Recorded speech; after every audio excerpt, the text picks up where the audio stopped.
Hi, everyone. Terry Lee Harrison here with a very special edition of Let's Talk Bree, bold, real, and impactful.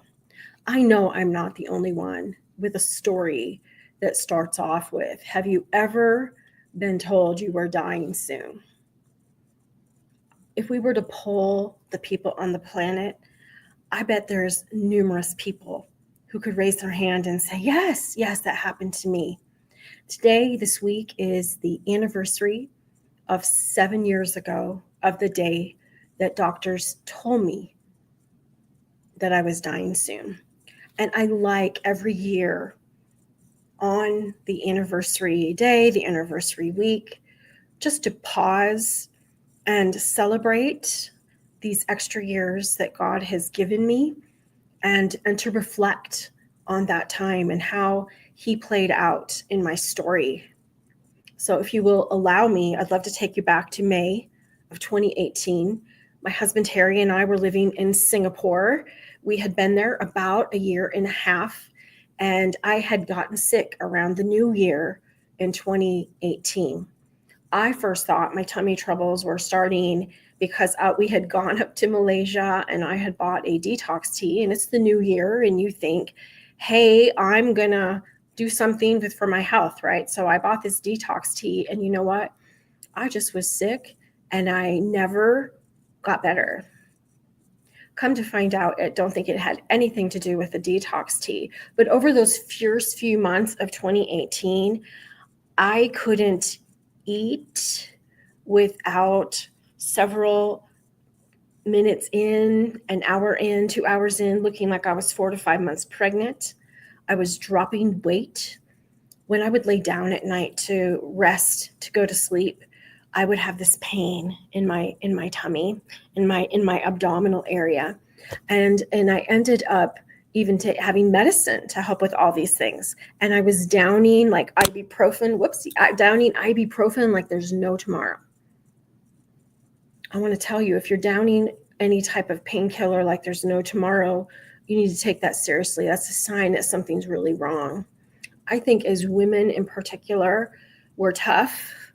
And like, I knew I wasn't feeling well, but the thing is I had no idea that they would tell me I was dying soon.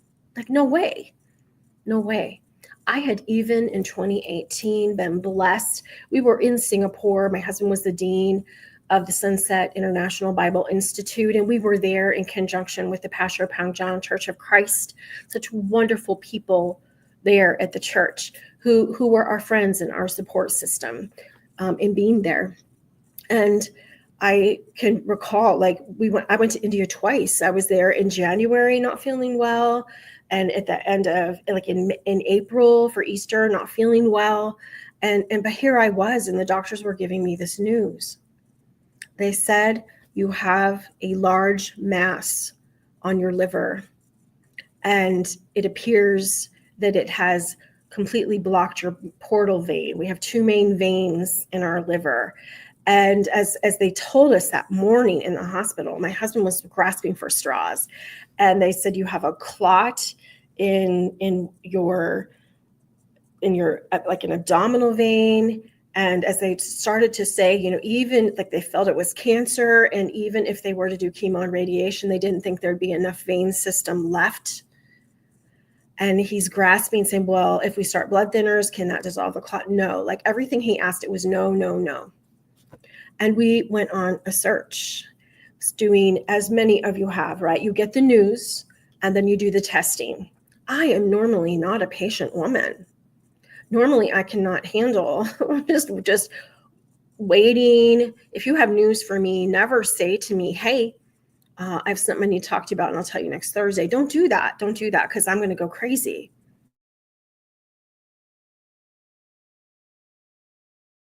And what was it? And so I did, the CT scans, the MRIs,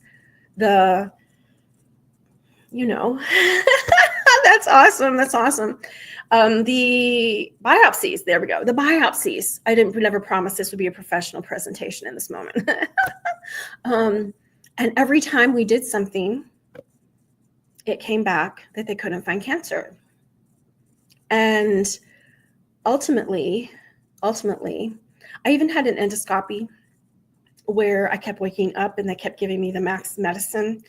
And they went in and they went to do the sample, and like that was no cancer. It ended up I had to have surgery, and they were going to do a keyhole laparoscopy and just like go in and take a peek and get that. They were going to go get that sample, and even that was no cancer. So I ended up having them open me up and like doing a full-on surgery. And that day the doctor came running to my husband. This is like 3-4 weeks in, and he said, I have held over 700 like livers and tumors in my hand. And he goes, and I can tell you this is not cancer. I can tell by even looking at it. So they finally like got a sample. It was massive veins. It was a massive veins. Here's the thing.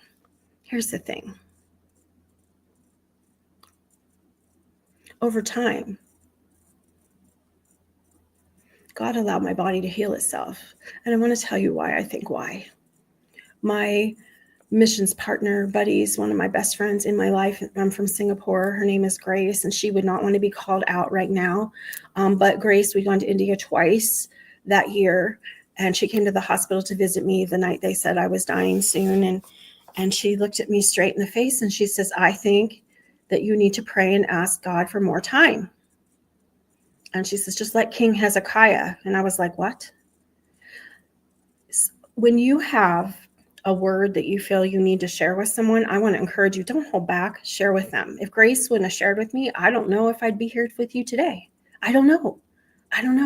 But I went in and read Hezekiah 38. And the thing about it is, all my years in the church, of all the things I had learned, somehow I missed about King Hezekiah in this prayer. So don't think that everybody knows just because they've been in church. Share the word that you have for them.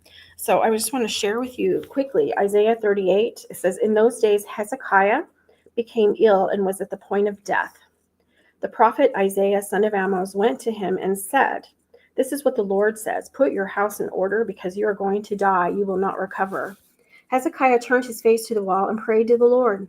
Remember, Lord, how I have walked before you faithfully with your wholehearted devotion and have done what is good in your eyes. And Hezekiah wept bitterly. And then the word of the Lord came to Hezekiah. Oh my gosh. Then the word of the Lord came to Isaiah. Go and tell Hezekiah, this is what the Lord, the God of your father David says. I have heard your prayer and seen your tears. I will add 15 years to your life, and I will deliver you and the city from the hand of the king of Assyria. I will defend the city. And Hezekiah continues. And after a time, just like I did, I recovered. It came out that I did have a blood cancer, that the cancer on my mass was not cancerous. And over time, God allowed me, my body made a cavernous transformation. It made its own vein system. It's not the normal like portal vein operation that you all have going on today, but my body went and made tons of little veins in my liver to be able to support how I live. And I'm reading on now in Isaiah 38. But what can I say? He has spoken to me, and he himself has done this. I will walk humbly all my years because of this anguish of my soul. Lord, by such things people live, and my spirit finds life in them too. You restored me to health and let me live. Surely it was for my benefit that I suffered such anguish. In your love, you kept me from the pit of destruction. You have put all my sins behind your back. For the grave cannot praise you. Death cannot sing your praise, and those who go down to the pit cannot hope for your faithfulness. The living, they praise you as I am doing today. Parents tell their children about their faithfulness. The Lord will save me, and he will sing with stringed instruments all the days of our lives in the temple of the Lord. I thank God today. Today, all these years later, I take chemo pills for my blood cancer. I take blood thinners. And you know what? If you're going to have a cancer, I got the best type to have. And I just want to acknowledge, if you're going through something today, testing, if you're going through the investigation, I just want to encourage you that I full on believe with all my heart that God is our great physician. And I am so grateful that he had brought me through. I'm grateful for the years he's given me, and I want to pray to honor him in the best way I can for as long as he gives me. So thank you so much for listening in to my miracle story. Know that if you are in such a situation that I would love to pray with you, DM me. I would love to keep you in prayer and cheer you on for your miracle too. I want to wish you all a best day. This is another edition of how we show up at Let's Talk Bree, Bold, Real, Impactful, sharing the things that God has done in our lives. So we'll see you next time.